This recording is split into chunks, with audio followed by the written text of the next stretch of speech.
Hi viewers, Assalamu alaikum. I am Dr. Majida Bhatt. Welcome my channels. You are watching my Facebook and YouTube channels. Thank you. आज मैं vitamin A और D की कमी के असरात के मौजू पर डिस्कस करने जा रही हूँ, क्योंकि इसकी कमी भी और इसकी एग्रीवेशन भी बहुत ही ख़तरनाक साबित होती है। इसमें सबसे पहले तो मैं विटामिन ए की कमी के जो असरात होते हैं बच्चों की लाइफ पर, उसके मौजू पर डिस्कस करने जा रही हूँ। इसमें विटामिन ए की कमी ऐसे बच्चों को लाहक होती है जो दूध या दूध से बनी हुई अशिया का इस्तेमाल बहुत ही कम करते हैं, इसलिए उनकी जो ग्रोथिंग्स है बच्चों की उस पर असरअंदाज होती है। नंबर 2, इसमें विटामिन डी की कमी के जो असरात हैं, इसमें ऐसे पेशेंट भी पाए जाते हैं जो कि बच्चे जो कि विटामिन डी की कमी का मौजब बनते हैं। इसमें या तो फिर विटामिन डी उनकी बॉडी में कम होता है, या फिर जिन अशिया में विटामिन डी पाया जाता है, मसलन गोभी है, पालक है, और इसमें आलू है, और इसमें अंडे की जर्दी है, इसमें विटामिन डी कुदरती तौर पर पाया जाता है। और हमारी जो लार्ज इंटेस्टाइन है उसमें भी बैक्टीरियाज होते हैं जो कि विटामिन डी खुद ही बनाते हैं।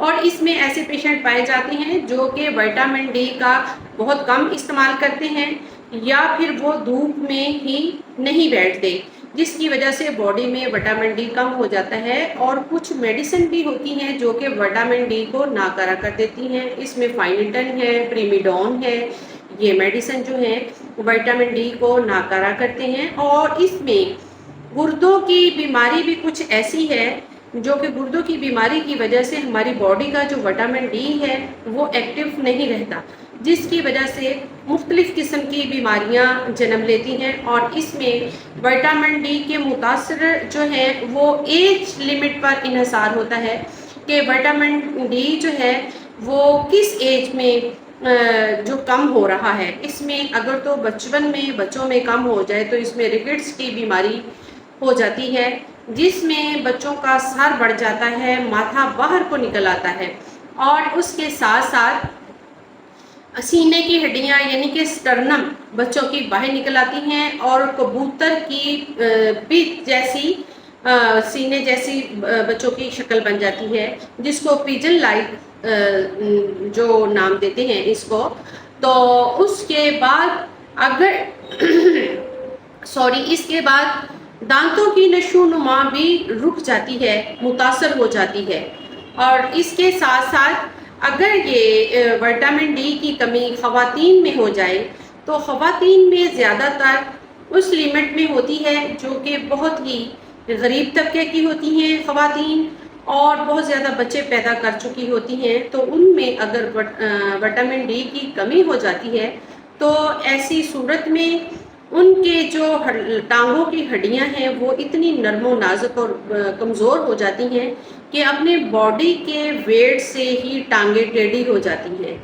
और मोस्टली उनके जो पेल्विस है वो भी टेढ़ी होना शुरू हो जाती है, और उसके साथ साथ उनका पेल्विस अंदर से टेढ़ा और तंग हो जाता है। अगर ऐसी ख़वातीन बच्चा पैदा करें तो उनका नॉर्मल जो है वो पेल्विस टेढ़ा होने की वजह से नॉर्मल डिलीवरी नहीं हो पाती। तो ऐसी सूरत में उनको सीज़ेरियन करना पड़ता है, बड़ा ऑपरेशन करके बच्चे को निकालना पड़ता है। तो इससे ये जो विटामिन डी की कमी है ये बहुत ही मुहलिक साबित हो सकती है, ख़ुसूसी तौर पर बच्चों के लिए भी, ख़वातीन के लिए भी। जब बच्चों में ये बीमारी लाहक हो जाती है, जब ये सीना जो है वो कबूतर की शक्ल इख्तियार कर जाता है, उसके साथ साथ पेट बाहर को निकल आता है, टांगे कमज़ोर हो जाती हैं, उसकी बच्चों की ग्रोथिंग रुक जाती है, और बच्चे ऐसे महसूस जैसे सोकड़े का शिकार हो गए हैं। तो ऐसे बच्चे जब इतना विटामिन डी जो है वो कम हो जाता है तो उनकी मौत वाक़ई भी हो सकती है, क्योंकि ऐसे जो बेबीज़ होते हैं वो बढ़ते तो हैं लेकिन ना तो उनका हाइट जो है वो ग्रोथ पाता है, कद भी नहीं बढ़ता, नशोनुमा रुक जाती है, और उसके साथ साथ उनको मुख्तलिफ़ किस्म की बीमारियां लाहक हो जाती हैं, क्योंकि जब बॉडी में विटामिन डी कम होता है تو پھیپھڑے بھی صحیح طریقے سے، لیور بھی صحیح طریقے سے کام نہیں کر پاتا، تو اس سے ظاہر ہوتا ہے کہ شاید ان کو لیور کی کوئی بیماری کی وجہ سے ان کا جو وٹامن ڈی ہے کم ہوا ہے، کیونکہ لیور میں بھی بیکٹیریاز ہوتے ہیں جو کہ وٹامن ڈی بناتے ہیں نیچرلی، اور اس میں گوبھی میں، آلو پالک میں، پھول گوبھی میں، انڈے کی زردی میں نیچر، اور خاص طور پر ایکس ریز، سورج کی روشنی میں وٹامن ڈی جو ہے وہ مؤثر طور پر پایا جاتا ہے۔ اس لیے زیادہ سے زیادہ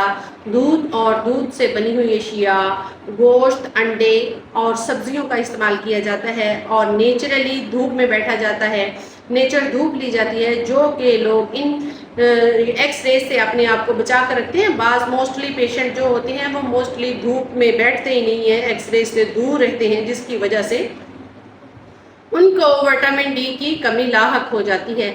تو ایسے موضوع پر سب سے بیسٹ طریقہ جو ہے وہ سبزیاں ہیں، دودھ ہے، انڈے ہیں اور گوشت ہے، اور اس کے بعد جو میں میڈیسن بتانے جا رہی ہوں وہ زبردست کام کرتی ہے۔ آپ نے کارڈیک آئل، آپ نے کیپسول لینے ہیں، ان کا استعمال کرنا ہے، 24 گھنٹے بعد ایک کیپسول لینا ہے، اور انشاءاللہ تعالی، اور یہ آپ نے روٹین میں شامل کر لینا ہے، کیونکہ جب اتنی کمزوری ہو جاتی ہے تو وہ 1-2 ماہ بعد ٹھیک نہیں ہوتی، لیکن افاقہ بالکل نظر آتا ہے۔ تو انشاءاللہ تعالی آپ ان چیزوں کا استعمال جاری رکھیں۔ آپ کو کی جو یہ وائٹامنس کی کمی ہے، اس کے اثرات ہیں، بیماری لاحق ہو چکی ہے، وہ بالکل ختم ہو جائے گی۔ نیکسٹ ویڈیو تک ویٹ کیجیے گا، اپنی دعاؤں میں یاد رکھیے گا۔ Thank you so much.